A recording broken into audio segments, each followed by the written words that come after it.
नमस्कार, आप देख रहे हैं हरियाणा किसान क्रांति। मैं ज्योति।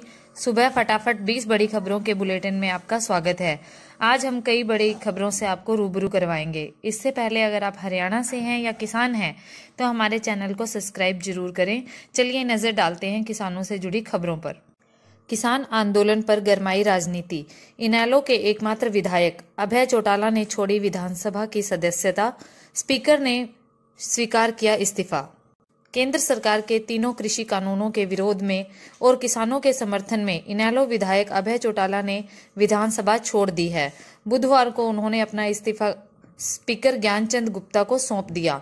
अभय चौटाला इनेलो से एकमात्र विधायक थे और इस्तीफा देने ट्रैक्टर पर विधानसभा भवन पहुंचे थे। इस्तीफा सौंपने से पहले अभय चौटाला ने प्रदेश कार्यकारिणी की बैठक बुलाई थी।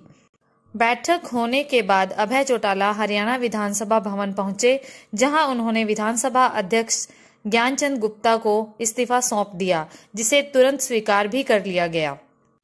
किसानों के आंदोलन के नाम पर उग्र प्रदर्शन। पलवल में 2000 से ज्यादा किसानों पर हत्या के प्रयास का केस दर्ज। फरीदाबाद में धारा 144 लागू।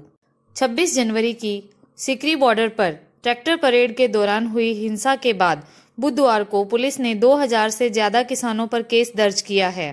पलवल की गदपुरी थाने में तैनात हेड कांस्टेबल दीपक कुमार की शिकायत पर हत्या के प्रयास समेत अन्य धाराओं में एफआईआर दर्ज की गई है। अब उन किसानों की पहचान की जा रही है जिन्होंने पुलिस पर ट्रैक्टर चढ़ाने का प्रयास और पथराव किया था। एसपी पलवल दीपक गहलावत ने बताया कि वीडियो फुटेज के आधार पर उग्र प्रदर्शन करने वाले किसानों के खिलाफ कार्रवाई की जाएगी। पुलिस की कई टीमें बनाकर उपद्रव करने वालों की पहचान की जा रही है। उधर फरीदाबाद के डीसी यशपाल यादव ने पूरे जिले में धारा 144 लागू कर दी है। किसी को भी हथियार लेकर चलने और 5 से ज्यादा व्यक्तियों को एक साथ एकत्रित होने पर रोक लगा दी गई है। संयम के बाद अब सख्ती। दिल्ली पुलिस कमिश्नर बोले, किसान नेताओं ने वादा तोड़ा है, भड़काऊ भाषण दिए, हिंसा करने वालों को अब बख्शा नहीं जाएगा। ट्रैक्टर रैली में हिंसा पर सियासत। कांग्रेस का आरोप, हिंसा के लिए शाह जिम्मेदार। भाजपा का पलटवार, राहुल ने किसानों को उकसाया। आंदोलन को बदनाम करने की साजिश। कांग्रेस के जनरल सेक्रेटरी रणदीप सुरजेवाला ने कहा कि किसान आंदोलन को बदनाम करने के लिए हिंसा की साजिश रची गई है। उपद्रवियों की अगुवाई कर रहे लोगों को छोड़कर किसान नेताओं पर मुकदमे किए गए हैं। इससे मोदी सरकार और उपद्रवियों की मिलीभगत सभी के सामने आ गई है। उन्होंने कहा कि ऐसे आंदोलन को खत्म करने के लिए सरकार ने खास नीति बना रखी है। वे पहले बातचीत के नाम पर लोगों को थकाते हैं, इसके बाद जब लोगों का गुस्सा फूट पड़े तो उन्हें दंगाई साबित कर केस दर्ज कर दिए जाते हैं। उन्होंने आरोप लगाया कि सरकार किसानों में फूट डालो और राज करो की नीति ही अपना रही है। इधर राम रहीम की चिट्ठी वायरल। गुरमीत ने जेल से मां और समर्थकों के नाम भेजी चिट्ठी। लिखा, ईश्वर ने चाहा तो जल्द ही आकर मां का इलाज करवाऊंगा। गुरु शाह सतनाम सिंह के 102वें जन्मदिन पर आयोजित नाम चर्चा के दौरान यह चिट्ठी संगत को पढ़कर सुनाई गई। रोहतक जेल से लिखी गई इस चिट्ठी पर राम रहीम के दस्तखत के साथ 23 जनवरी की तारीख डली है। जेल की मोहर भी लगी हुई है। घर जाने को निकला पर घर नहीं पहुंच पाया। रास्ते में बदमाशों ने तेजधार हथियार से हमला करके मौत के घाट उतारा। चचेरे भाई ने भागकर जान बचाई। हरियाणा के करनाल जिले में मंगलवार देर रात एक शख्स की हत्या कर दी गई। वहीं मृतक के चचेरे भाई ने भागकर अपनी जान बचाई। वारदात घोगड़ीपुर फ्लाईओवर के पास अंजाम दी गई है। पुलिस ने मृतक का पोस्टमार्टम करवाकर शव परिजनों को सौंप दिया है। अज्ञात बदमाशों के खिलाफ केस दर्ज किया गया है। मृतक के चचेरे भाई ने पुलिस को दी शिकायत में बताया कि हमले में मारे गए युवक का नाम सुशील कुमार है। सुशील और उसका भाई दोनों गांव मूनक निवासी हैं। घोगड़ीपुर फाटक के पास सुशील की बिजली के सामान की दुकान है। वह मंगलवार शाम को किसी काम से उनके पास आया था। पानीपत की सड़कों पर झपटमार। एनएचबीसी में घर के बाहर खड़ी महिला की बाली झपटकर भागा बदमाश। पानीपत में बदमाश घर में घुसकर और घर के बाहर खड़ी महिलाओं से चैन व बाली लूट की जैसे घटनाओं को अंजाम दे रहे हैं। चांदनी बाग थाना क्षेत्र की न्यू हाउसिंग बोर्ड कॉलोनी में अपने घर के बाहर खड़ी महिला से बाइक सवार बदमाश बाली झपट कर भाग गया। जब तक महिला कुछ समझ पाती, बदमाश दूर निकल गया। महिला के बेटे ने थाने में अज्ञात बदमाश के खिलाफ केस दर्ज करवाया है। मरीज से दुष्कर्म। पानीपत के प्राइवेट अस्पताल में भर्ती विक्षिप्त युवती से गैंगरेप, 2 कर्मचारियों पर आरोप। मॉडल टाउन स्थित एक निजी अस्पताल में एक विक्षिप्त युवती से गैंगरेप का मामला सामने आया है।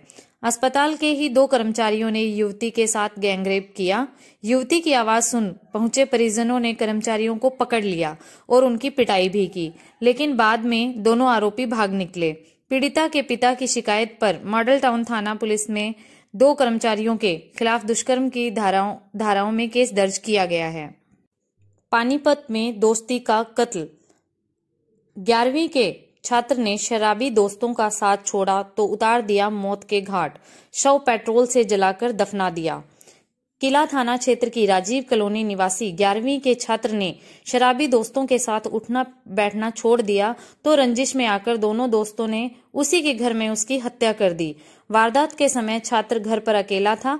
परिजनों के साथ शादी से लौटने पर छात्र नहीं मिला तो उन्होंने आसपास के सीसीटीवी कैमरा खंगाले, जिससे छात्र की हत्या का राज खुला। पुलिस ने दोनों दोस्तों से पूछताछ की तो उन्होंने हत्या का स्वीकार किया। उनकी निशानदेही पर पुलिस ने बरसत रोड से अधजला शव बरामद किया है। पानीपत में शर्मनाक घटना। 15 साल के मामा ने 7 साल की भांजी से घर में किया दुष्कर्म, मौसी ने हॉस्पिटल में भर्ती करवाया। पानीपत में मंगलवार को रिश्तों को शर्मसार करने वाला एक मामला सामने आया है। यहां एक युवक ने अपनी 7 साल की भांजी के साथ रेप किया। रेप के बाद आरोपी फरार हो गया। घटना के बाद बच्ची को उसकी मौसी ने सिविल अस्पताल में भर्ती कराया, जहां उसकी हालत गंभीर बनी हुई है। किला थाना पुलिस आरोपी की तलाश कर रही है। दिल्ली से टीकरी और कुंडली बॉर्डर पर लौटने लगे किसान। 20 किलोमीटर तक अब भी लगा है जाम। कुंडली बॉर्डर से ट्रैक्टर परेड लेकर दिल्ली निकले किसान मंगलवार शाम को वापस लौटना शुरू हो गए हैं। दिल्ली से किसान धीरे धीरे कर लौट रहे हैं। हालांकि नेशनल हाईवे 44 पर करीब 20 किलोमीटर अभी भी किसान जाम में फंसे हुए हैं। दिल्ली में ट्रैक्टर परेड लेकर मंगलवार सुबह 9 बजे निकले किसान शाम करीब 5 बजे दिल्ली से वापस लौटना शुरू हो गए हैं। हालांकि दिल्ली से किसान अभी भी कम ही लौट रहे हैं। दिल्ली हिंसा से पंजाब शर्मसार, किसानों का दर्द। हिंसा से आंदोलन पर पड़ेगा विपरीत असर।